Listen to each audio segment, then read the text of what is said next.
ছোট্ট একটা ভিডিও নিয়ে আসলাম। ভালো লাগলে দেখবেন, না ভালো লাগলে স্কিপ করবেন। আসসালামু আলাইকুম এভরিওয়ান, সবাই কেমন আছেন? আসলাম আমার ছেলের জন্মদিন উপলক্ষে কিছু হালকা পাতলা আয়োজন করবো ঘরোয়াভাবে। আর আব্বু সকালবেলায় সব কিছু কিনে দিয়ে গেছে, বাজার করে দিয়ে গেছে, সে আবার অফিসে গেছে। এই জন্য আর মাংস ছিল না ফ্রিজে। পরে বললাম যে আমি যে মনে তুমি যাও গা। পরে সে অফিসে গেছে। বিকেলবেলা আমি আর আমার ছেলে হাঁটতে হাঁটতে গেছি, কারণ দোকান আমাদের পরিচিতই, যাওয়ার সাথে সাথে মাপি আর কি দিয়ে দেয় উনি, আমার দরদাম করতে হয় না। কারণ আর আব্বু আনে, আমারে দেখছে সাথে, পরে আমারেও চেনে সে তারা। এই পরে আমরা গেলাম, মাংস কিনলাম। মা ছেলে টুকটুক করে এবার হাঁটতে হাঁটতে আসলাম। এখন আমার ছেলে কী করতে সে কোনো কিছু দেখলেই খুশি। আসার সময় আমার ছেলে কি করছে, রাস্তা দিয়ে সে হাঁটবে। ওই যে বাসা বাড়িতে থাকে সারাদিন, ওই যে রাস্তাঘাটে মানুষজন দেখে না, পরে বাহিরে নামলেই একা একা হাঁটবে।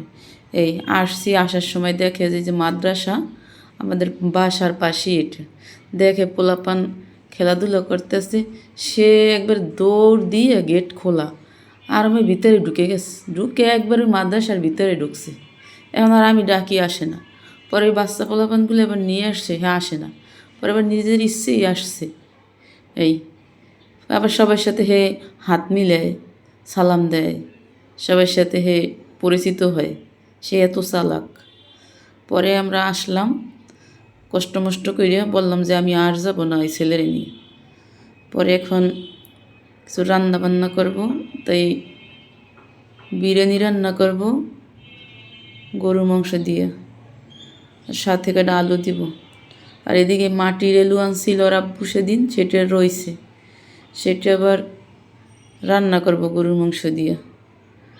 কারণ আমরা নিজেরাই চাইছিলাম কিছু বাচ্চা পোলাপান খাওয়াবো, কিন্তু তা আর আব্বুর আবার ছুটি নেই, এই জন্য সমস্যা হয়েছে।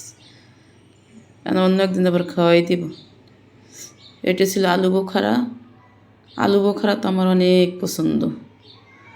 আমি যখনই বিরিয়ানি রান্না করি আলু বোখারা আনি আমি একবার সাথে সাথে খাইতেই থাকি, কারণ আলু বোখারা খাইতে অনেক টেস্ট, মজা।